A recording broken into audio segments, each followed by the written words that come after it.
Welcome to Founders Unplugged, hosted by Greg McCallum.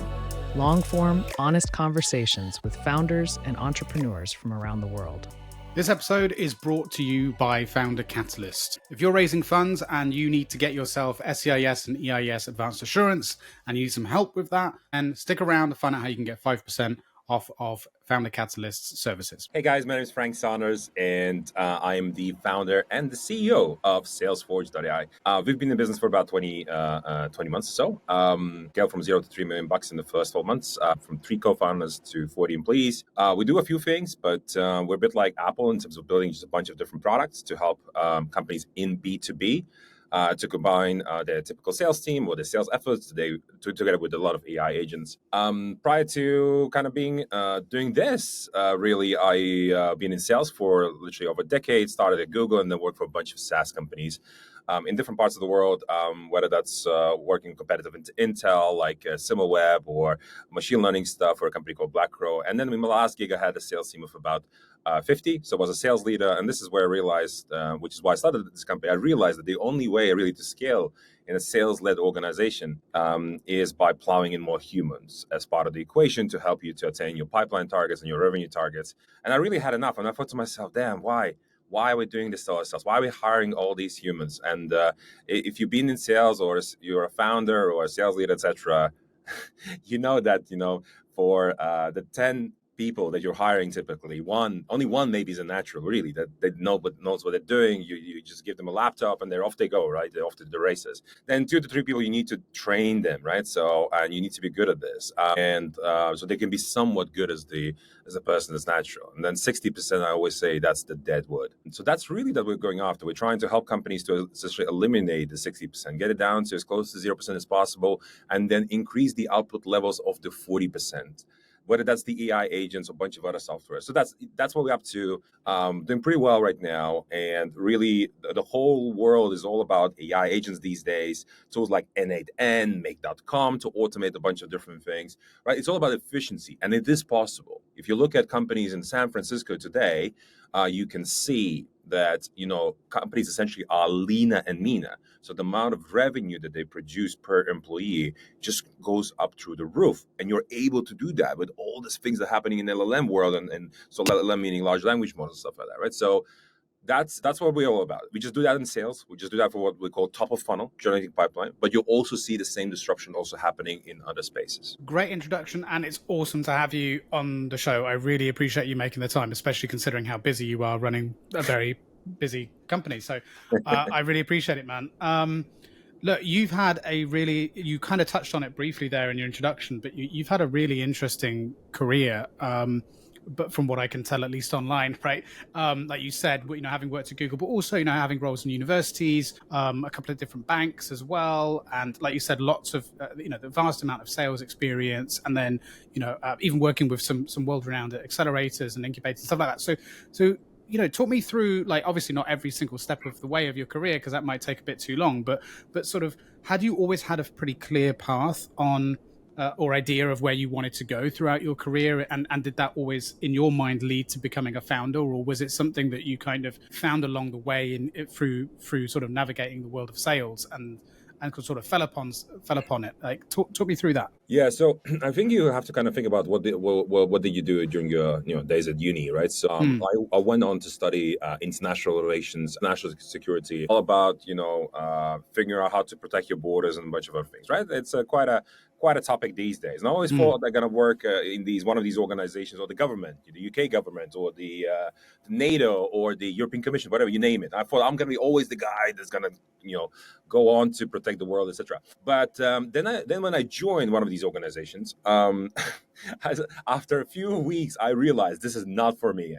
This is not the place where I want to be. And I'm the guy that really hates the inefficiencies that happens just generally in life.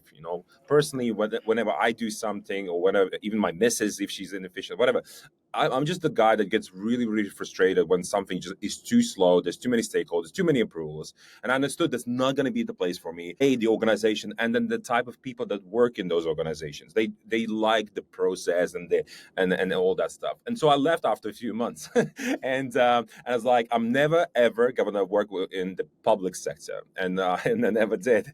And then I was like, I'm going to work in the private sector, and I need to literally something like 180 degrees. And I thought to myself, what are the coolest companies out there in the world back then? I was like, oh, cool, Google. Google sounds cool, right? So after uni, why wouldn't you want to work at Google, right? So there I was. What do you do at Google? Well, you sell ads, so, right? So you join Google, you sell ads, you optimize campaigns. That's what most people do. Sure, they do a bit of Google Cloud these days and a few other things, but really the machine where all the bacon is, that's literally the ad revenue, and specifically search, Google search, right? That's where all the money is. And you want to make sure that, advertisers keep, spinning and keep, keep launching new campaigns, keep on implementing features so that, they see conversion rates and they keep on spending, right? So it kind of makes sense, right? So then you understand, you kind of upskill yourself, to talking to customers and work in the proper office environment, etc.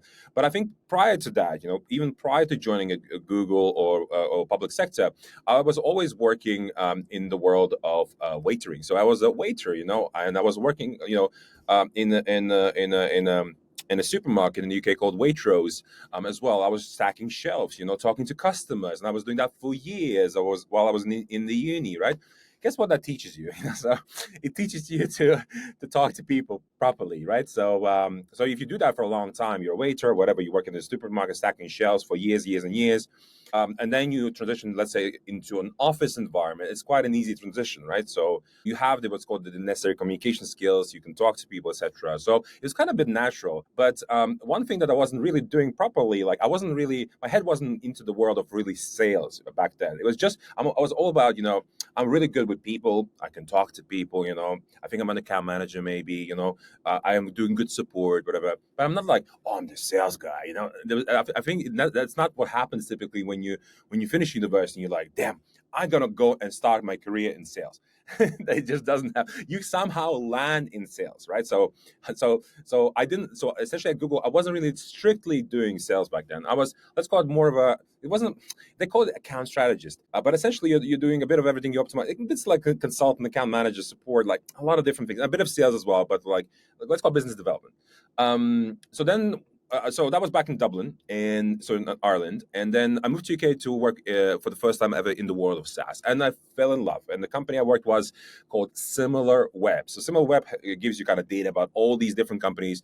So we're spying on competitors. Right now, literally, my intern, I told him to, hey, go into SimilarWeb, spy my competitors, and report back to me. This is what I want. Literally, he's doing it right now while I'm speaking to you. So it's a really cool solution, but there's also a bunch of other solutions that allows you to see, okay, what are the competitors doing, right? And then you want to optimize, right, based on what you're seeing, right? Because you're kind of blind if you're looking at kind of Google Analytics only all day long, right, and trying to figure out the traffic patterns, etc. Like you also want to check, what are the competitors doing, and then because otherwise you're potentially missing out on something, right? So it's kind of that teaches you, like, how to optimize your business versus what competitors are doing, right? And I was doing that for huge brands, essentially. I had like 100 accounts. And I was in the world of essentially customer success. But also in customer success, you have to be selling, you have to be expanding accounts, etc. But then I was poached by this machine learning company called Black Crow. Their former name was Intent.com. And that business, you could predict in real time whether a user on any website would buy something. So literally in milliseconds, you imagine you land on a website, and then we can predict, are you going to buy something or not? Like what's the propensity, the probability of that happening? And so it was really cool, from the competitive intel stuff into like machine learning, predicting. Oh, I love AI, it's kind of cool. That was the old school AI, so machine learning. It still exists today, it still works, right? And there, again, I joined, and I was all about looking after big accounts, making sure they grow, etc. But then my MD, so the managing director back then, said, Frank, you're not an account manager. You pick up the phone too frequently. You do these weird things that only salespeople do. I don't think you should be in account management. You should be doing sales. And I was like, oh, these salespeople, and but there's a lot of people who don't think that maybe sometimes too many positive things about salespeople. And you're always like, these salespeople just selling some stuff, etc. It's like, and he's like, come on, just try for a quarter, he said. And if you don't like it, you can go back to doing your thing there, looking after these big accounts. I was like, okay, sure, I'll join, sales. And then literally after a quarter, I made so much money that I just never looked back. And then you realize, so for me, I always say, it doesn't matter what you do in life. You have to be getting this consistent dopamine hit, right? So you go into work and you don't perceive it like, oh, I'm doing my work. No, you're like really enjoying it, and you perceive it as a hobby more than anything. So if you're in that state of mind where the dopamine, it keeps hitting you all day long. So for me, for example, if I'm talking to customers and I don't know them, right, to their prospect, right? So their prospect, they don't know me, and I'm trying to figure out whether they have a pain, if they do have a pain, whether we can help or not. Like just going through this whole thing at like 10 calls in a day, it gives me dopamine hit every time when I speak to a person. That means you're energized, and I'm literally energized at midnight, and I just can keep going. But you enjoy the process by the sounds of it. Yeah. It's like, yeah, it just, and when you're doing something else in your life, right, and you're like, oh no, here we go again, right? Here we go. I have to speak to a prospect, to a customer, right? That means you're not doing the right thing, right? You're not getting your dopamine intake every single time, and this is why you're demotivated. You don't want to be doing things, right? People say just do things that you would love doing. And I always say, like, the first question you should ask yourself: do you just like talking to people? Then you can quickly figure out, which direction you should be going with. Because a lot of people don't want to talk to other people at all, right? And that's fine. Too many. In fact, yeah. And maybe you should be crunching Excel sheets. No problem, right? So then find a job. Maybe you're a OpenAI prompt engineer to be, in the future. There's a huge demand for that, right? Very well paid job. You don't have to speak to people. You have to speak to AI. And there's a lot of actually AI agent trainers today. I spoke to one last night. I was like, what do you do? I train AI agents. Oh, so you just talk to the machine? Yes, all day long. I was like, okay, I'm trying to make the machine do things I want it to do. So figuring out the inputs and the prompts so that the machine does the right outputs more frequently, essentially. I was like, oh, okay, cool. So that's an example where you don't speak to a human anymore. The things are changing, but ultimately you should be getting that dopamine hit. And then, so I was working that place, and then, again, I was approached by another company. The guy was like, so I was speaking to him over, literally at breakfast, and saying, this is what we sell machine learning, etc. And he's like, listen, Frank, the pitch was fabulous, but maybe you just want to, head up my sales team. It's like, I get a lot of, kind of people saying that. Maybe you should just work for me, And I thought, I used to get that all the time as well, and you just laugh it off. You're like, okay, I appreciate it. Thank you, yes, man. But yes. And he was very persistent. Then he started to ping me on WhatsApp. He's like, Frank, but you should really think about it. Why do you want to be selling this machine learning thing? You've been doing it for too long. Maybe you want to head up my sales team, they could use a guy like you, blah, blah, blah. And I was like, So it was back during the COVID times as well. So during the COVID, I'm a bit like a social animal. I need to be in the office, etc. So I was at home all day long, doing 10 demos, selling some machine learning to folks in Europe. And yeah, things were going well, but you're kind of lonely doing that every single day. And you're like, you have nobody to speak to. The team is at home, whatever. But in this particular place, with heading up sales team, there was a requirement for people to be in the office. And so that meant people around me. And I thought, so really it was a 50-50 decision, but what, tipped over to join and become the VP sales for that company is really the ability to work with humans in the office, etc., right? And having that energy as well. So they can feed off my energy, I can feed off their energy, right? So it's very important in sales. Which is why sometimes you say, why salespeople should be working in the same environment, because there's that energy level that keeps people going. Because sales is a very difficult job just generally, and you need to have that. So let's call it support group. Let's call it other salespeople, other commercial people around you to kind of keep sort of pumping. So anyway, so when I joined that company, they had like 15 people back then, and then in a year or so, scaled from 15 to about 50 people. That whole org. So I scaled a fair bit, took them from seed to what's called Series A round. But back then it was a growth at all costs, which is why headcount was just a thing, because when you sit down with your CFO in January, and there's a typical thing that you do. All the heads sit down in January, they do their planning. So I'm the head of sales, I have a sales team of 50, and then there's the CFO. The CFO says we need more revenue. What's the target? 3x for the year. Okay, so to hit the 3x target, these are our conversion rates in the funnel. how many bodies do we need to assign to each of the functions? How many SDRs, so sales developers, how many account execs do we need? So how many people do we need to attain the target that we're going after? And this is where the whole thing about more people comes from, because back then it was just not possible. Like, it was like, 3-4 years ago, it was just not possible to imagine that you could scale revenue outputs with the same headcount that you have. Because Hi, a friendly reminder to share this episode with your network, like, and subscribe. And if you are feeling really supportive, please consider reviewing the show on the podcast platform of your choice. It all really helps support what we do. Thank you. Now back to the show. the tech was not there for that, and the large language models were not there. So why that's the case is because if you look at a lot of legacy companies, and they're still around, they're still making hundreds of millions of dollars. How did they build those softwares? They built with bigger teams in mind. They charge per seat.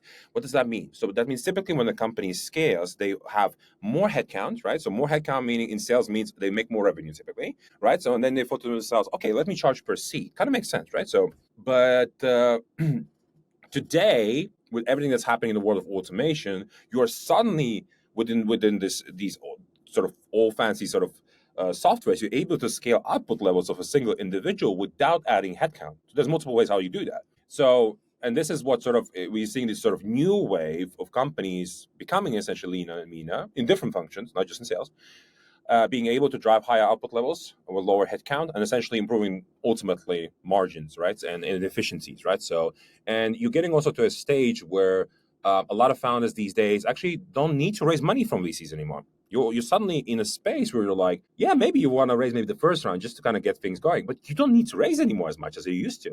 So that means it's great news for the founders because naturally more equity for them, right? So more better, stock option packages, whatever, for employees and all that stuff, right? So I think ultimately it's a good sign. I think VCs are the ones that need to figure out what do they do with all the dry powder, so the capital, right? Where does it go? Well, guess what? They're all plowing it into AI, these days. That's the next bet. It's the next wave, essentially. And the irony is that it means that they're probably left with the deals that don't have founders that are particularly good at founder-led sales to get the business off the ground, so that they're actually left with the deals that are probably less likely to succeed in the first place, because they're unable to do that. But you've raised a really interesting set of points there. Like, well, also the irony in what you said about wanting to go for that job because there were people around, considering what you're building now was noticeable.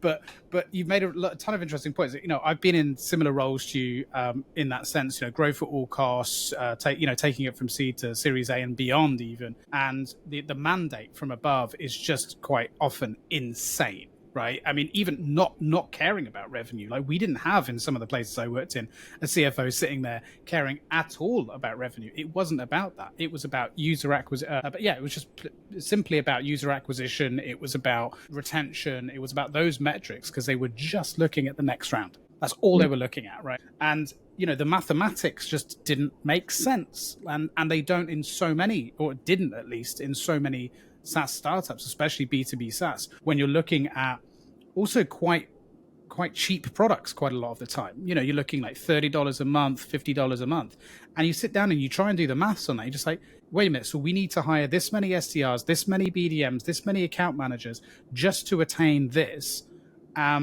For this amount per seat. That doesn't make sense. First of all, we're already losing money, and then we haven't even factored in for every X amount of new clients that we bring on board, we know that we need X amount of customer support, customer success, and so on. So it's just, once you sit down and look at it, just mathematically, it isn't a sustainable model. It's good enough to get to the next round of investment, but that's it. Eventually at some point, someone's going to come in with a huge axe and just go, right, time to make this now financially efficient. Right.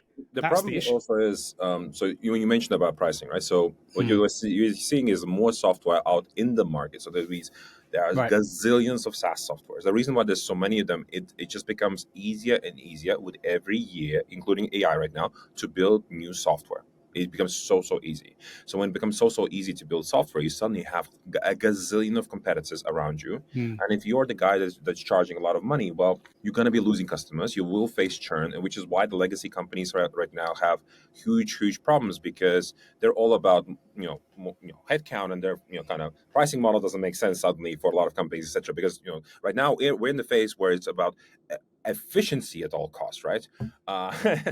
Still arguably, right? So, but I think we're kind of getting back again into growth at all costs. I'm kind of sensing that again. We're kind of going for Me this too. ride again, Yeah. especially with everything that's happening in the world of AI. But I call that, what do I call that? Like the AI dopamine. Like everybody's like, oh, all these AI companies are growing like so nicely, but is this really sustainable, right? What are the retention metrics? What are the cohorts? What are they saying, you know? And a lot of investors that I'm talking to, they want to stay away from like pure AI companies because you're not really sure whether that's sustainable or not, right? Because they don't want to lose their money suddenly. So I spoke to, for example, one investor in London yesterday, literally, and he's like, Frank, I really appreciate what you do, guys. And there's a lot of companies similar to us. Like the core proposition is like, let's call it, it's a workflow tool, what we do. Like you can call us whatever, but it's not like it's a pure AI stuff, right? So it's important that for a lot of, you know, investors and markets, when they look at your business, is this like a pure AI thing, or is this like something else, like a, you know, workflow tool, like a typical SaaS, or is this like an infrastructure business? What is this? You know? And there's a lot of people that do stay away from AI stuff. And so, for example, I was speaking to two, let's call it startup wannabes, or what I call them, or founder wannabes. So it's an agency owner, and he's like, Frank, we're doing this for already such a long time, but as you know, typically agencies want to build a product after they've done this, right, and capitalize on the domain expertise. And so they're asking me for advice, essentially. What would I do? Well, I say, listen, try build something that's not like a one-off. Like there's a repeatable behavior. They're gonna log into your tool, best case every day, right? Monday to Friday, they're logging into your tool and getting some value out of that, right? So there's that. Just like people say about repeatable business, users have to repeatedly, you know, sort of log in and use your tool, and then they suddenly say this is valuable because they're using the tool on a daily basis, right? If you don't use a tool on a daily basis, you're thinking about churning, you know, getting rid of this tool. So that's how I think about it. I was like, when was the last time I used this tool? So there's a tool, for example. There's a database I'm paying right now, $60 a month I'm paying for that database. But the last time I pulled the data from that tool was 2 months ago. And right now, back in my head, I'm trying to think, I have to get rid of it. Like if I'm not logging in, not pulling the data, even though they have a gazillions, I just don't need that data. There's something wrong, right? So in my head, I was like, well, I have to just click on the button, unsubscribe, right? So from the subscription. So and so essentially an example of where you saw this like huge growth and then it just all went down, like pump and dump sort of behavior, sort of, right? Is an example where like there used to be these sort of headshot tools. You make AI headshot tools in the market, so they could literally make a perfect headshot. You know, there's a lot of people with ugly pictures of themselves, you know, on LinkedIn, and then all these tools like, hey, get a professional headshot, blah blah blah, and guess what? You pay. So I paid, for example, like $10, and that's it. I never came back to the tool, right? So that's an example. It's a one and done. Yeah. Yeah. You got your result. You move on. Yeah. Yeah. So of course it looks nice when the revenue goes up like this, right?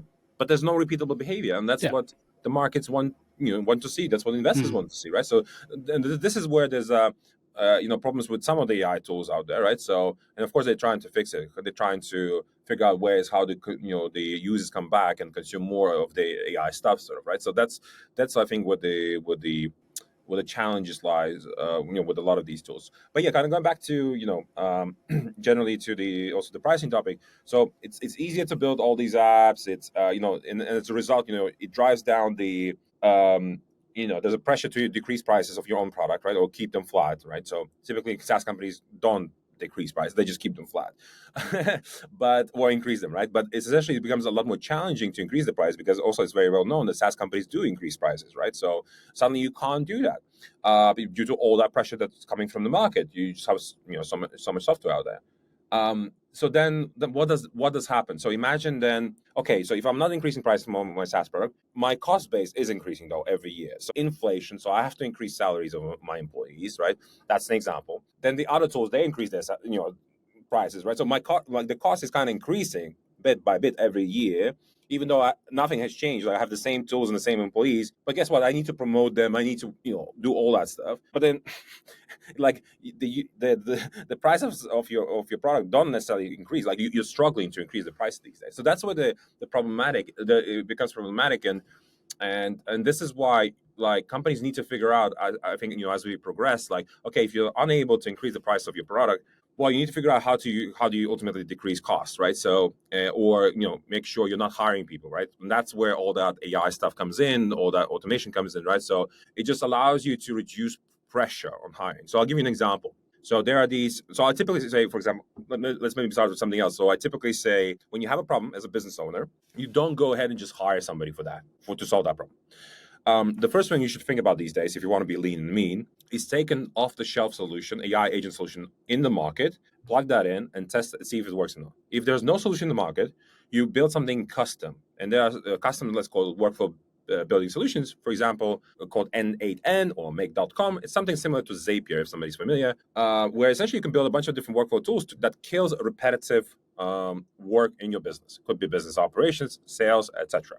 So that is option 2. And we have a guy, literally, internally, that we pay money to. We call him an N8N guy, also known as growth hacker, whatever you want to call him, same thing, right?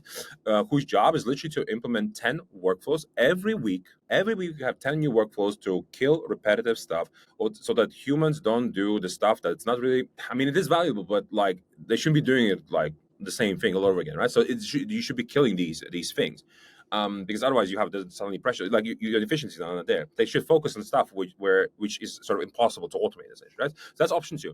Option 3 is like, okay, because I always say time is money, right? So you have a problem, and if you don't solve that problem, you're losing money or not making money, right? So whatever it is, you should definitely get a consultant or an agency that you quickly plug it in and it delivers value to you. So I do that all the time, because the option 4, the last resort, is hiring a human. Guess what problems you have with hiring humans? You need to train them. You need to give them also tools, and you expect that they're a subject matter expert in that particular field, but in a lot of cases they're not.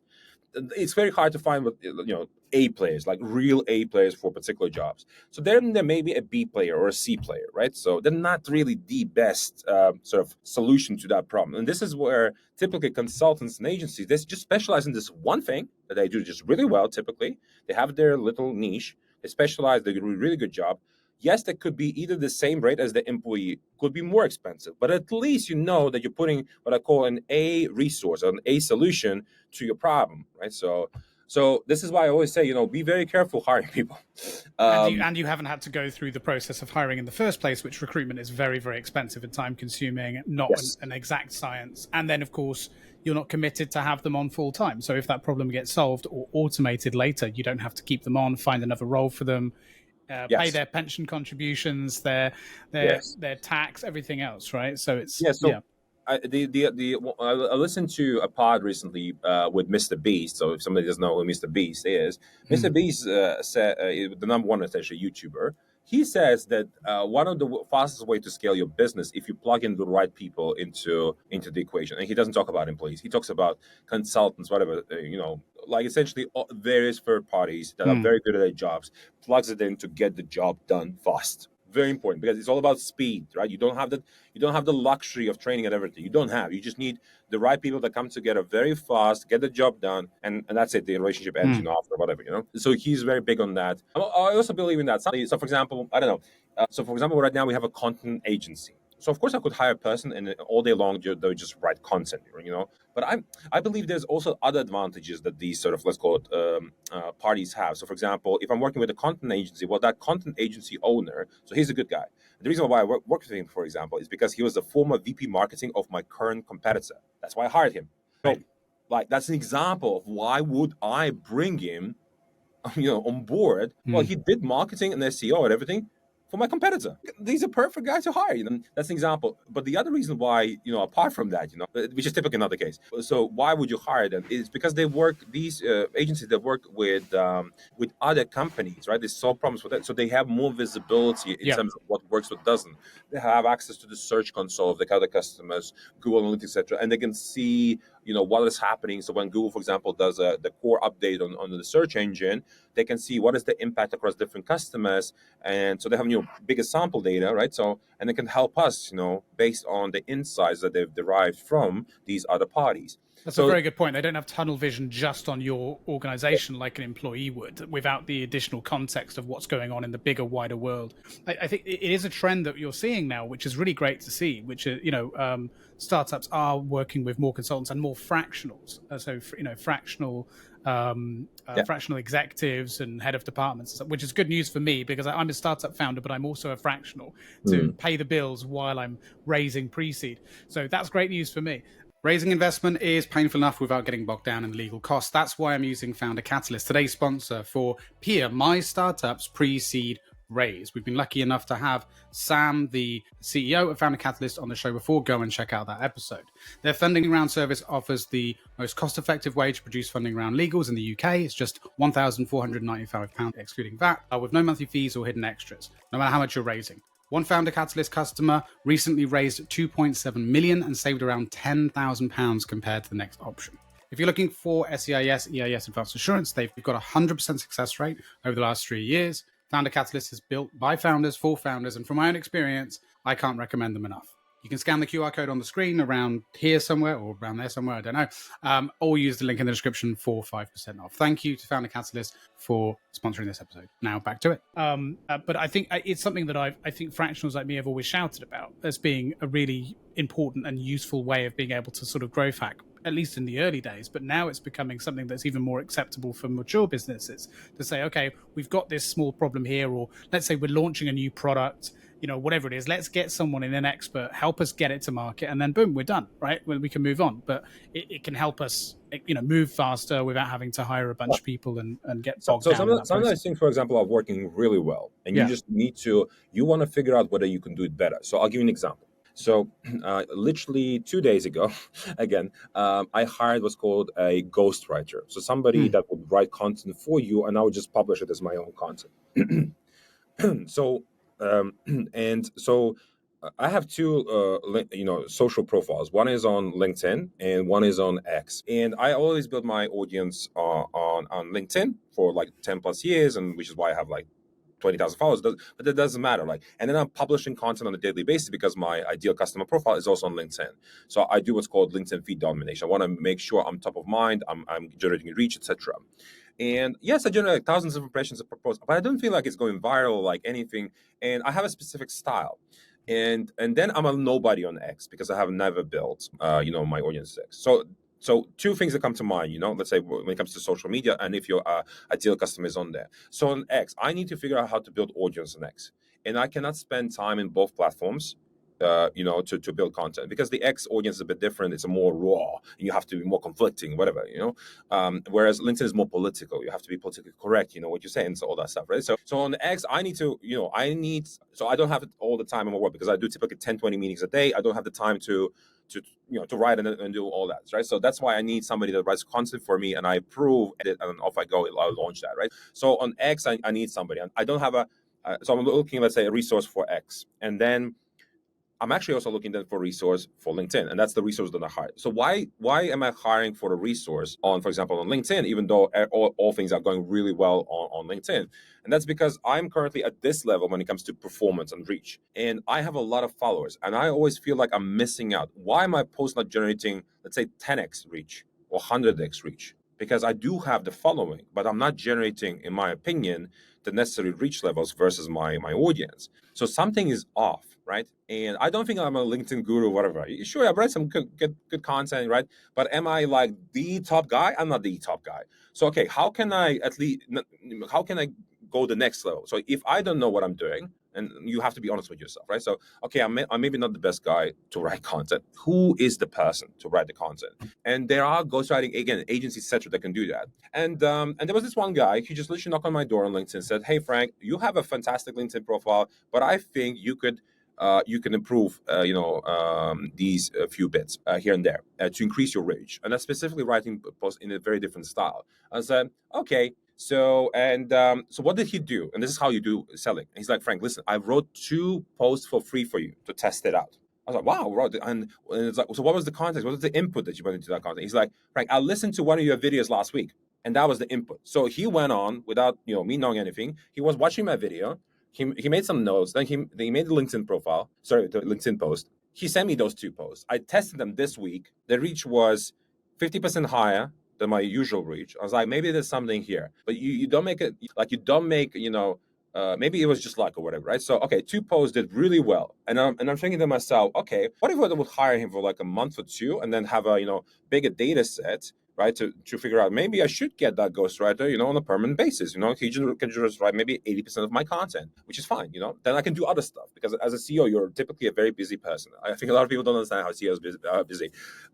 In our case, very busy. So I could be doing on something that cannot be, where I'm the best person for that job. You always have to think about, I think, am I the best person in the company, or just generally globally, to do this job? And if you're honest to yourself, and I always say, be honest with yourself. Don't say I'm the best in everything. I can do that. I should do that. No.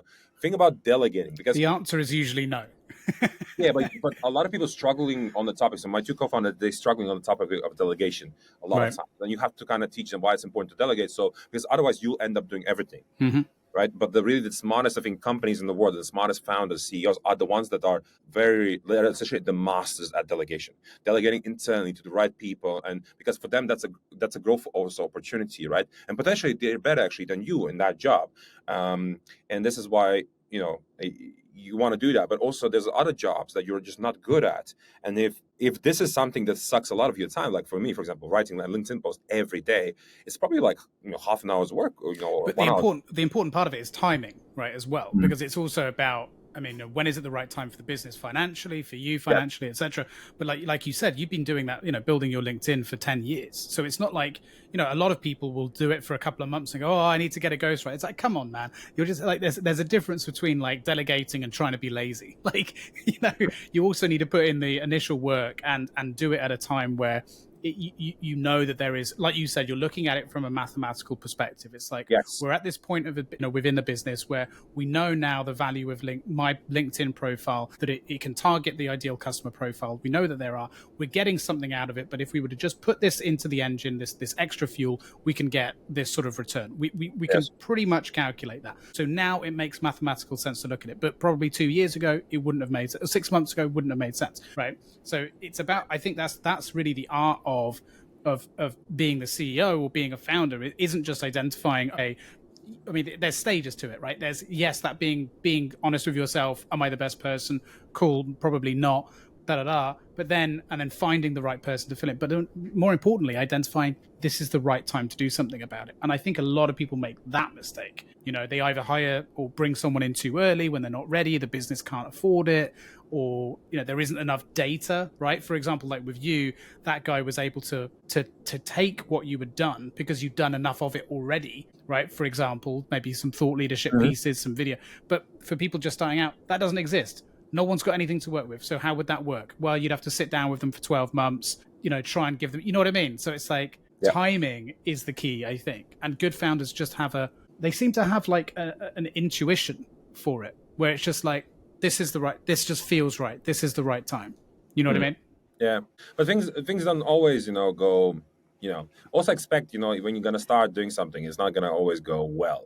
So I always tell people, expect to be shit when you first do everything. Like, aim to be crap. Like, that's the goal. Aim to be crap, because the quicker you're crap, the quicker you can start getting good, Yes, I would say, predict the worst and hope for the best. Exactly. That's something I told my team. We have this account potentially churning, and we don't know whether they're going to churn or not. But we just said, okay, let's just assume they're going to churn within the next 3 months, but we're going to hope they're not going to churn. You need to, that's how you could, that's what you should typically just, you don't always say, oh, nah, they're not going to churn. It's like, just assume they're going to churn, and let's try and save them. Right? Let's say you have no intel, but that's an example. What I was trying to also say about the, let's call it the consultant agencies, etc. So I have an example where we're like, okay, so this is kind of going well.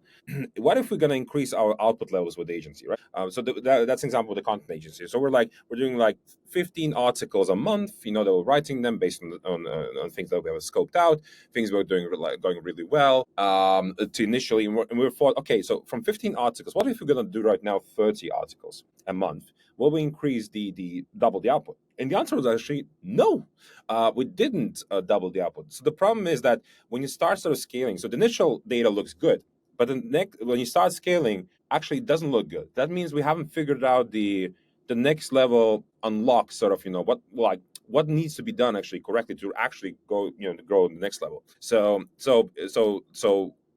we scaled up from 15 articles to 30 articles for a quarter, and then we had to scale down back to 15 because, when we looked at the data, I said, hey, listen, we did 30 articles on a monthly basis, and our results neither doubled, neither went up by, even 50%. So something is off, right? When we're increasing the inputs, right? So more articles. So the output is, more impressions, in Google, more clicks, MQLs, all of that, right? So if that is not working, then they're scaling more and more, and more. So that input. means there's something wrong fundamentally with the foundations of that. Yeah, we're unable to scale is the because of course everybody can get a bit of traffic here and there when they start off, few customers and blah blah blah, but you need to figure out the scaling game so that if 15 articles work, well then let's say you should be able to triple at least that input, and especially now it depends on the market, depends on search queries, etc. But if the demand is there, if the volume is there, users are searching for the stuff, that means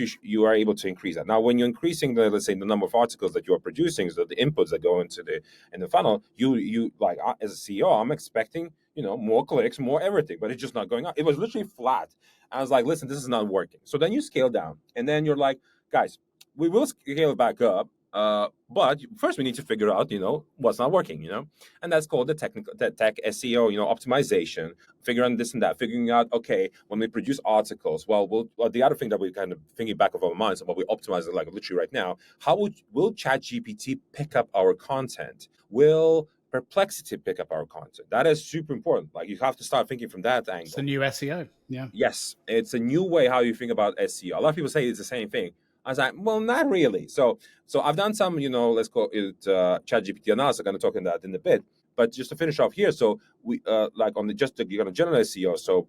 So we've been doing a lot of stuff. We've been also doing what's called programmatic SEO. So programmatically building pages. So for example, an agency directory, tools directory, right? Because naturally, when somebody searches for a tool for our competitor, we want to be result number 2, 3, etc. Right? So it's kind of dominating also the search results. So that's, by the way, working pretty well for us. We actually have multiple listings actually when the competitor is being searched. It's like, wow, we're crushing it in this particular case. So programmatic SEO does work. Now ultimately the absolute click volumes, they also have to go up when you're driving more and more input. So that was not going. So then we did a lot of what's called technical SEO optimization. So we optimized the pages properly, and yes, then the traffic started to go up per page. Everything was getting better and better and better. And you're like, okay, guys, I think we switched gears. It seems like we know what we're doing right now, and now let's do more input. So today, for example, I confirmed with the guy saying, okay, we've been doing 15 articles. Right now, I want to do 45 per month. So we're tripling the input levels because we have figured out how to optimize these articles so they actually drive click volumes. So then, with 3x input, I would expect, let's say 2x, 2x more clicks, from the same. That's roughly how my head sort of works, because naturally all the new articles, it takes time to optimize them. It takes Google, but SEO is a long-term game. And if somebody says, hey, SEO is not working, it's a long-term game. The sooner you start, the better. If people are searching for your product, think of it this way. If people are searching for your product, meaning typically they're paying. So let's say now in space, I need more pipeline. I want to know how to write good emails, blah, blah, blah, all that stuff, right? So if people are searching for this stuff, you need to have the corresponding response, to that, a blog article, whatever, YouTube video, which we're not going to touch, but we also have literally a full-time employee that spends time on YouTube to produce content. His job is every day to publish a new YouTube video talking about different pain points and how to solve them, not just with our products, but we also do even competitor reviews, like demos, because guess what? A lot of competitors hide their software. You cannot see the UI. And so then we show the UI. We have ways to figure out how do we get to the UI. And so we show the UI in our YouTube channel. And then we drive a ton of attention to our YouTube channel, even though they're searching for a competitor. Because a lot of you probably have seen, guys, the YouTube videos are also on Google. So if somebody's going to type in, this company demo video and nothing's there, well, we're there. We're there to cover the demand. So this is why we cover, naturally everything that we solve, in our realm. But we're also going to cover what we call direct competitors, indirect competitors, adjacent, like anybody. We want to be like what we call the G2 of the space. We will do the reviews of everybody, even though you're a competitor. So of course they're biased, but people, we're trying to make it funny. So essentially what's called edutainment. You need to educate your audience, and you need to be the position also as a brand, right? As a company, and in a particular way where you will go to Salesforge, and Salesforge does a bunch of reviews. Salesforge probably has content and everything. And guess what happens then? You go to ChatGPT, for example, Perplexity, and you will do like, you'll do a search query like, what are the reviews for this competitor? And guess what? In ChatGPT, the source is Salesforge. If you are enjoying this episode and want to support the show, please like, subscribe with notifications turned on, and let us know your thoughts and opinions in the comments below. This lets YouTube know we are doing something right. Back to the show. As an example, that's what will happen. So think of what people are searching with ChatGPT, but essentially they're searching for the same stuff that they're searching on Google, right? It's very similar, but it's not the same, but still very similar, right? So, but you need to figure out how you can become the source in the outputs, and how can you in the source and also naturally the output itself. So, for example, we want to make sure that when the user searches on ChatGPT, the best sales AI agent in the world or best AI SDR, so the category that we're also in, and that the agent Frank, our own AI agent, pops there. Right? We want to make sure that happens, right? It's super important. So then you have to start thinking differently. So there are tools literally that just optimize right now for these, ChatGPT and Perplexity, right? How do they think? Which sources do they use, right? You can see some insights. So for example, we've done an analysis recently, right, for our category, and we found out that Wikipedia is the number one source for all those LLMs. And then becomes a question, okay, guys, what are we doing internally about Wikipedia? Well, we're not on Wikipedia. We try to be on Wikipedia through our own resource. Guess what? Wikipedia banned us. It will happen if you try and promote yourself. So, okay, again, this becomes an example. Okay, we have no clue how can Salesforge be on Wikipedia. But can a company be on Wikipedia? So we did some random searches. For example, I've searched for a company called AppSumo on Google. And on first page result, AppSumo does have a Wikipedia page, right, to dominate the first page. Okay, so if this company managed to get on Wikipedia, I bet I can also figure out how to get on Wikipedia. We don't know how to do this. Well, let's get a Wikipedia agency. And that's what we did. It's like, okay, this is what needs to happen. We want to feed the LLMs. We want to make sure that if LLMs love Wikipedia as a source, well, we're going to be on Wikipedia. And then, so it's things like these that you need to think about, from a kind of user standpoint. What do they do? And make sure you're doing what I call, just like on LinkedIn, feed domination game. You're making sure you are in the minds of your ICPs, right? So your prospects at all times. So on LinkedIn and search and ChatGPT, YouTube, you name it, right? So that's how you. Yeah, the internet's a big place. You need to be everywhere all at once as much as possible. But why do you need to be everywhere? If right. you just wrap it up. This is because when a prospect will see you in multiple places, the probability of conversion is massively higher. Of course, that's why you unfortunately you have brand recognition. Yeah, yes. Absolutely. Yeah, I mean it's interesting what that example you gave about the articles too, about you saying you tried to grow it and then it didn't work, because if to take it back to sales teams for a minute, right, which is both of our areas of expertise, that's an issue that you see with sales teams all the time too. It's like, okay, going back to the very, very first thing you said, okay, let's increase headcount. It hasn't worked. Oh shit, let's decrease headcount. And it happens all the time. And that's often because there's no real understanding of what is making it work. And that happens time. You've probably seen it a ton of times. I know I have, where for whatever reason, okay, great, this sales team's doing pretty well, we're selling all right, let's add more people in. That's obviously going to increase our sales. And it doesn't happen. And when you drill down as to why, it's because there isn't really an understanding of what those salespeople are doing, or that team are doing, that's actually working, that's actually converting. It could just be a perfect storm. It could be a bit of luck. It could be the product is launched at the right time in the right place, and just adding more people doesn't solve it. Or that there isn't a playbook in place, which means that new people can come in and pick it up and run with it. That's a big issue too. I mean, look, for full transparency, one of the reasons why I was so keen to speak to you too is because of the fact that I'm trying to launch this sales tech solution myself, and so knowing people like you, it massively helps me, right, to learn from, right? I've always been open about the fact that this podcast is a very selfish thing for me, to be able to have interesting conversations with interesting people and learn from people doing the things that I want to do. And so, this has always been something that's been big on my mind. And, with what we're building, it's all about skill. Our focus is on skill, right? On sales skills specifically right now. And it's a big issue for me. Like you said, it's so hard to find that A player. And when you do find them in a sales team, it's even harder to get what's in their head, their skill, and everything like that, to be disseminated throughout the rest of the team. Do you feel but I think it's also, it's not really possible. That's the way I think about it. Wow, I think it is. That's why my company exists. I can explain how later if you like. I was that A player. Yeah. And every time I think when I try to pass on the knowledge to everybody else, right? And I will pass on all the knowledge, everything that I know, all my secrets. I will share with you everything to try and help you also succeed and get to my level. No problem at all. It's not like it's not like if I'm gonna keep that as a secret. There's some benefit to me, right? So what's the issue where I see why it's very hard to replicate the A players? When I do something, I said when I do like a demo to a prospect, etc., I get my dopamine hit. I'm built differently, I think. There is some of it that is intrinsically part of personality too, which you can't necessarily disseminate. But there is undeniably also just underlying skill, which can be learned. Yes, but it might not make them A, but it might make them B, right? That's true. So I think one thing is that I found. So I always say that the A players, they don't need tools and the process, but the B's and C's do. And then the A player will try and tell them the process.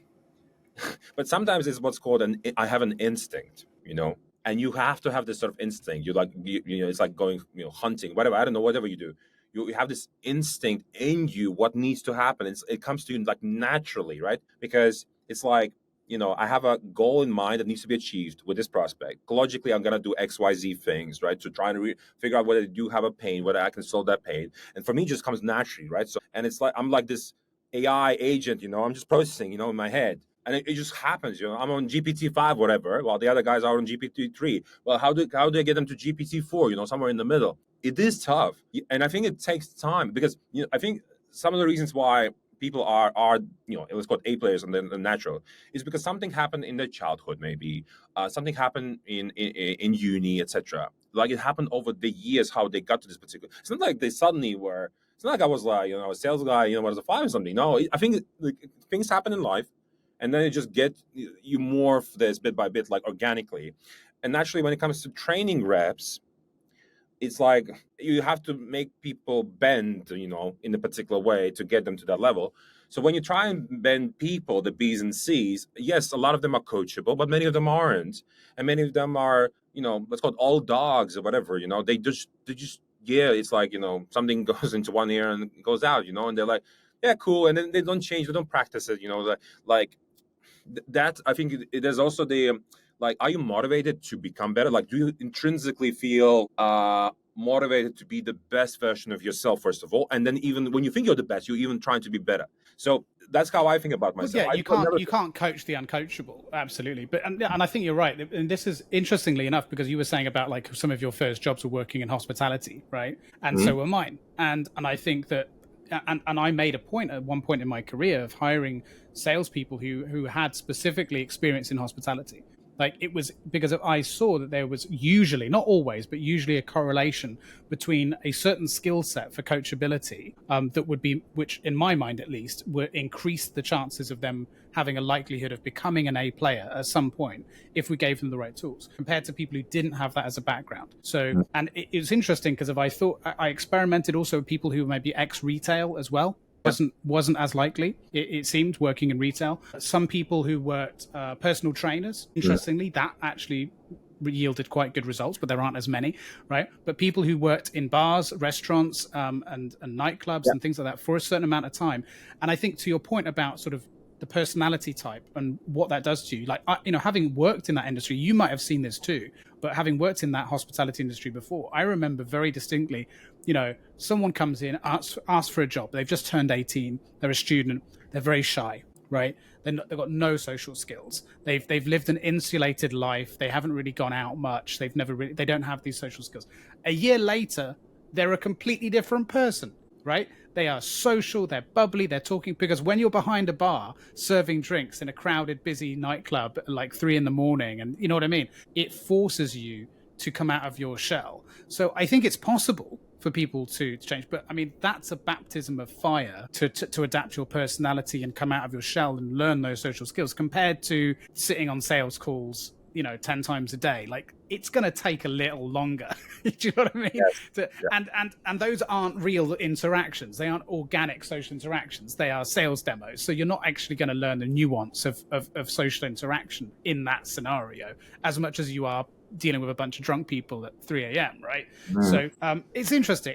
But I think everyone is coachable to a degree, but I think there has to be some fundamental building blocks already there. I guess my point around disseminating skill is if you can make that skill more accessible as kind of like best practice in a much better way than we do now, which is, let's face it, terrible.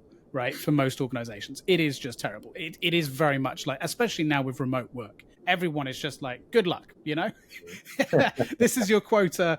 You've had 1 day of onboarding and training. This is your new email address. Good luck. We'll see you in 3 months for your review, and we'll tell you whether or not you've got your job. Right? If you can just put some basic best practice sharing and some very basic, like, these are the skills that you should be working towards growing. These are the the main things that you should be aiming towards in month 2, month 3, month 4, like some basic learning L&D and some basic sort of career development goals, then you should increase the chances of people hitting the ground running when they're new starters much higher. And I think more importantly, you should identify the people who are uncoachable quicker, right? That's the key for me. But what I would just want to say on this, so totally agree, there has to be some sort of, let's call it, baseline documentation, onboarding, etc. So we have that in place. But will I be sitting there around and will be explaining you stuff? Actually won't be around. Right. That's not how we operate. So why is that? So we typically say we hire adults, not children, into our company. But there's a saying definitely in the market about, I say actually, if it's me and talking to my mates in the bar, I would say I'm hiring autonomous humans. So the human joins the company. It could be also the late stage, but you're joining a team, whatever company. Here's a baseline documentation. This is what this team does, how we do it, etc. Now, but you're still not onboarded fully. The expectation is that you know how to use. Back in my days at Google, I used to say, we've been told to tell people to use Google. Have you used Google? Did you search in Google, etc.? So the expectation in the business is, because everything is on the internet, arguably, most of the stuff anyway. Have you used Google? Like, I always ask the employee, have you used Google? But today you say, did you chat GPT this? Did you chat GPT? Did you search in Perplexity? Did you search in Google? And if you haven't done that, you are wasting my time, honestly. And that is just an expectation, because the expectation internally, you need to learn how to troubleshoot, how to figure stuff yourself instead of going to somebody else and asking for help. Right. You need to learn how to learn. Yeah. Yes, you need to learn how to learn, because I have this apprentice right now in the company. I call him a C player. And he has a motivation. He wants to do everything, but he's always looking for shortcuts. He's always asking me to, Frank, can you write for me an email? Like, I was like, have you done your homework? Do you watch some YouTube videos? Did you go and watch, the best people in sales? And did you listen to some of the cold calls, etc.? That's the homework that you need to do, instead of asking for a shortcut from Frank. Frank, what's the best opener? You're going to learn nothing if you're always going through shortcuts. But because this is just one problem that you have as a salesperson, but it's generally in life or in another business or in the future business. It doesn't matter what you do. Like when you join a company, a team, or you're struggling, the first thing you do, okay, I don't know what to do. Like, I'm struggling. You start Googling stuff. You start, using ChatGPT, and it should be something that should be natural. And there's a lot of people, even ChatGPT exists for a while and Google exists for a while. They still don't do that. And then I always ask, my baseline question, like, did you Google this? Like, I always ask, if somebody says, I have this problem, and it sounds like a Google problem to me, It doesn't sound like, something that only I would know. If the internet knows, trust me, the internet is smarter than Frank. I don't know, man. I don't know. The only, I suppose, counter argument to what you've said there could be that there are so many answers to one question now. True. That it's very difficult to disseminate truth from fiction, or what the appropriate answer is for the appropriate situations. Like, what Frank might write in an email and what Frank might want in an email might be very, very different from the advice given by, say, ChatGPT or Perplexity or something like that. So maybe asking is more like, okay, I have looked and I am just so confused by the answer, because that is often the case these days. Like, you get so much conflicting information that you're just like, do you know what? It might be easier just to ask someone, because at this point, I have no fucking idea. Like, do you know what I mean? I'll give you an example maybe of what I'm thinking of here. So let's say he asked me, what's the best cold call opener? And I was like, it depends, everybody has their own style. And so instead of asking, Frank, what's your best cold call opener? Or what would you do? I was like, did you check out, let's say, top 20 maybe cold call openers? I mean, in the world, people from the UK, US, etc., they do it in different ways, different pacing, different styles, whatever. No. I was like, well, just go and listen to those people. They do cold calling all day long, not like me, and then you make up your own mind. And then you say, Frank, I have these 3 cold call openers that I like, and I think those suit me the best for the ICP that we have, for my style, right. etc. It's more of an issue of forming opinion, really. It's like, go out and be mature enough to take a ton of opinions and then try and forge your own, which I agree with. I think you're right. There's a problem with that these days, which well, I mean, there always has been, which is that it's like, oh, there must be an answer, which, like we just said, there isn't. There's a million answers to everything. But yeah, it takes a certain level of confidence in yourself to look at all of that and then come up with an opinion, rightly or wrongly, but to hold an opinion, like we say, hold opinion. Strong opinions loosely, right? It's like that concept. But look, I just realized the time. We've gone slightly over the first half mark because we're enjoying the conversation too much. I've got a ton more questions I want to ask you about AI, where it's going, specifically with Salesforge and how it works. But we're going to have to do that in part 2. So you and I are going to take a quick break. For those listening and watching, you're going to have to come back in a couple of days. So subscribe, notifications, all of that nonsense on YouTube. And you'll be able to check out part 2. So thank you, Frank. And thank you, everyone, for listening and watching. That's the end of part 1. Thank you for listening and or watching. Subscribe with notifications turned on to get notified when part 2 comes out. While you wait, please join in the conversation in the comments below.